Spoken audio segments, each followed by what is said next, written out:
Et si ton hypersensibilité et ton introversion n'étaient pas des freins, mais plutôt des super pouvoirs pour voyager et t'épanouir? Bienvenue dans Temps libre en solo, le podcast où l'on parle de voyage, de reconnexion à soi et de comment transformer ta sensibilité en atout. Je suis Vince, je suis coach voyage solo et praticien en méditation intuitive et énergétique. J'aide les introvertis à dépasser leurs peurs pour vivre des aventures alignées. Dans ces 11 épisodes, tu trouveras des échanges vrais, des conseils simples et des histoires qui parlent. Aujourd'hui, je reçois Katsiana Planke, thérapeute intuitive et créatrice de l'oracle de l'énergie. Un épisode rempli d'émotions, de partage et d'outils pour avancer en douceur et en profondeur. Installe-toi, détends-toi et laisse-toi guider. C'est parti pour l'épisode 6.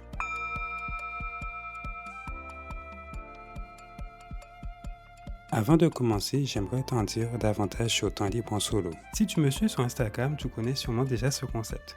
À la base, j'ai créé Temps libre en solo pour me rapprocher de toi et te partager les livres de développement personnel qui m'inspirent, piocher dans mon rayon préféré. Mais ce n'est pas tout. Pour moi, Temps libre en solo, c'est un moment précieux où je prends du temps pour moi, pour m'isoler, recharger mes batteries et revenir plus serein et aligné. Souvent le jeudi, je file à la librairie pour dénicher de nouvelles pépites à te faire découvrir. Et c'est comme ça que j'ai croisé le chemin de l'oracle des émotions, puis celui de l'énergie. J'ai tellement aimé l'expérience que j'ai eu envie d'aller beaucoup plus loin. J'ai donc pris contact avec Tatiana, l'autrice de l'oracle de l'énergie, publié chez Rustica Éditions. Et aujourd'hui, j'ai la joie de l'accueillir ici.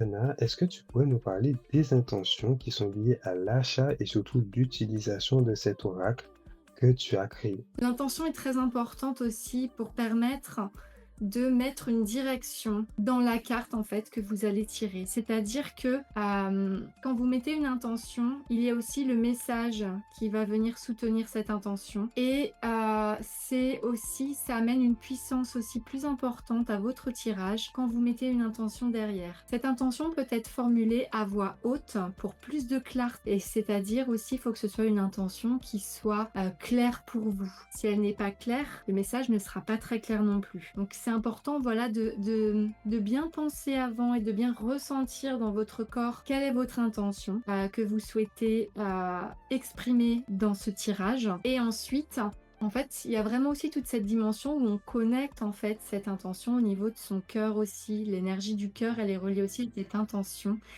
Et souvent, alors moi, c'est ce que je vais vous montrer là, par exemple, avec l'oracle. Quand vous réalisez un tirage, ce qui est important, c'est aussi la première prise en main de l'oracle et vraiment d'amener votre énergie dans l'oracle. Donc vraiment aussi de mettre vos cartes au niveau du cœur et de vraiment, voilà, vous relier à cette intention de connecter cet oracle à votre énergie, à votre corps, à votre souffle, de prendre une grande inspiration et d'amener l'expiration dans les cartes. Par exemple, ça peut être je demande à recevoir un message par rapport à ma semaine, aux énergies de la semaine ou à quelles sont mes énergies du moment. C'est vraiment, ça peut être vraiment différentes intentions. Et quand vous avez formulé votre intention à voix haute aussi, vous continuez à vous concentrer sur votre chakra du cœur. Et ça, c'est important parce que le chakra du cœur, c'est ce qui vient aussi nourrir cette intention. Et c'est aussi de là, quand on fait les soins, tout part du cœur aussi. Donc,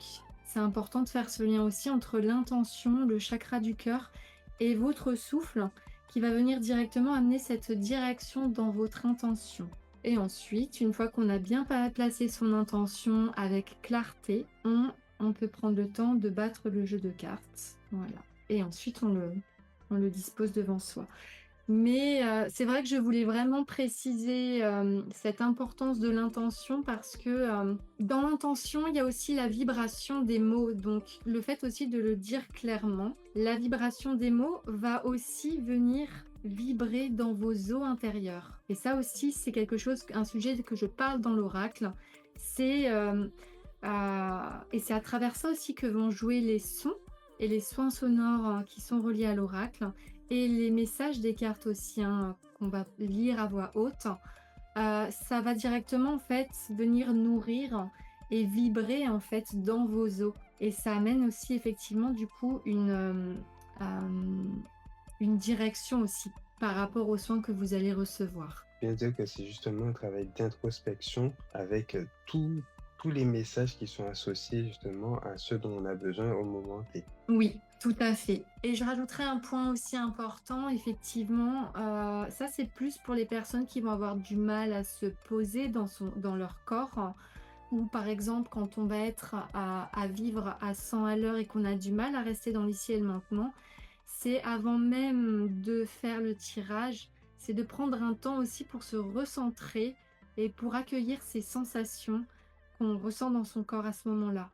Ça, c'est une première étape qui nous permet d'être dans le corps et ensuite, par l'intermédiaire de notre respiration aussi, de notre souffle, on est dans cet instant présent aussi, hein. Par l'intermédiaire du souffle, je m'ancre dans l'instant présent et par l'écoute des sensations ou tout simplement aussi des émotions qu'on va vivre sur le moment T, on amène aussi vraiment une conscience à l'intérieur du corps. Et ça, c'est important effectivement aussi de se mettre dans ces conditions-là, dans son corps, tout simplement, voilà, d'être. Et ça, j'en parle aussi dans l'oracle euh, de trouver ou de créer son propre espace rituel aussi pour réaliser ce tirage. C'est-à-dire, là, c'est un autre point, c'est plutôt vous mettre en condition pour, euh, pour faire ce tirage. Donc, être dans une pièce, euh, un espace qui est propice à ce tirage, un espace où vous vous sentez bien.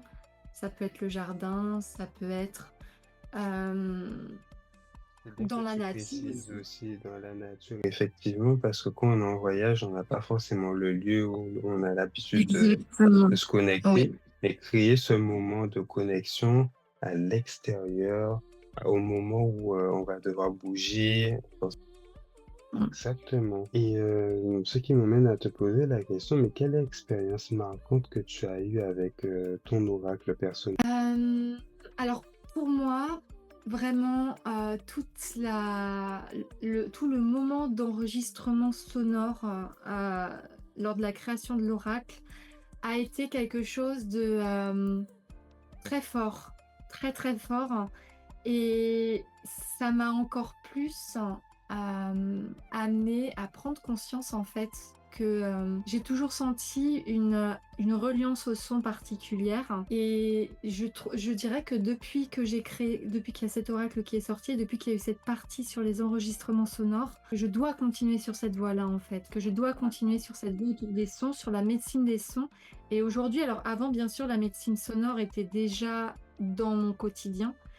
Mais aujourd'hui davantage, ça m'a ouvert quelque chose davantage au niveau de la voix et au niveau du chant. Et aujourd'hui, en fait, je suis davantage dans des chants spontanés, dans des chants intuitifs, et sentir quel son va me faire du bien sur le moment T. Et c'est pas forcément un son connu, c'est aussi un son spontané que je sens que mon âme, en fait, c'est un son vraiment qu'on vient me montrer pour me faire du bien. Et aujourd'hui, du coup, j'ai une pratique beaucoup plus spontanée qu'avant autour des sons. Avant, le son, c'était aussi pour moi euh, un outil aussi que j'utilisais aussi pour pouvoir accompagner les personnes. Mais aujourd'hui, c'est aussi, comme avec ce voyage en Australie aussi, c'est quelque chose que j'axais aussi beaucoup aussi sur moi pour me permettre vraiment de continuer à évoluer, à purifier ce que j'ai besoin aussi de venir nettoyer en moi. Donc c'est vrai que si je regarde ma pratique sonore aujourd'hui par rapport à avant, depuis qu'il y a eu, depuis qu'il y a eu vraiment cette co-création de l'oracle, ça a vraiment changé ma vie à ce niveau-là, ça c'est sûr. Mm. Par contre, avec l'oracle, je dirais que c'est des moments assez privilégiés que je m'accorde à moi-même en me posant et en essayant de me déconnecter de mon corps pour pouvoir me concentrer sur le son qui est délivré par la carte que j'ai choisie. Et ça me fait du bien parce que à chaque fois, je me dis que, par exemple, une carte va faire 2 minutes. Je vais réécouter jusqu'à temps que je sois vraiment satisfait du moment que j'ai passé en fait avec moi-même. Et c'est des moments d'introspection qui sont tellement précieux parce qu'on se rend bien compte qu'on est dans des environnements qui sont ultra bruyants, euh, qu'on habite à proximité des villes ou même qu'on va travailler, qu'on est en open space, Pour moi, c'est très difficile à gérer, surtout quand j'entends plusieurs conversations en même temps auxquelles moi-même je ne suis pas concerné. Ça me crée une certaine pollution, on va dire, au niveau de une sorte de pollution mentale par rapport à tous ces sons qui n'ont rien à voir avec les sons naturels. Et c'est intéressant à la fin de journée de me poser et de me concentrer quelques minutes pour me libérer. Ça apporte un plus qu'on ne peut pas avoir quand on n'a pas de forêt ou bien de rivière à proximité, même d'océan à regarder. C'est très intéressant d'avoir cet outil-là pour nous aider à travailler sur nous-mêmes. Chaque tirage, chaque carte est l'occasion d'écouter ta voix intérieure et d'amener plus de conscience et de douceur dans ton quotidien. Il n'y a pas de mauvais moment pour se recentrer. S'offrir une pause, c'est choisir l'intention d'aller vers sa propre rencontre et d'y trouver des réponses inattendues. L'exercice que je te propose aujourd'hui, c'est le défi sourire. Pendant une journée, souris à chaque fois que tu croises ton reflet ou une personne et observe comme ça change ton énergie et les interactions. Et partage avec moi en commentaire ce que tu as ressenti. Je te remercie de nous avoir accompagnés pour apprendre à utiliser l'oracle. Rappelle-toi que chaque carte tirée est une porte vers plus de clarté et de douceur. Si tu tentes l'expérience, partage-la, abonne-toi et laisse-nous ton retour. Cultive ton énergie, elle est la clé de toutes tes transformations. À très bientôt dans le prochain épisode.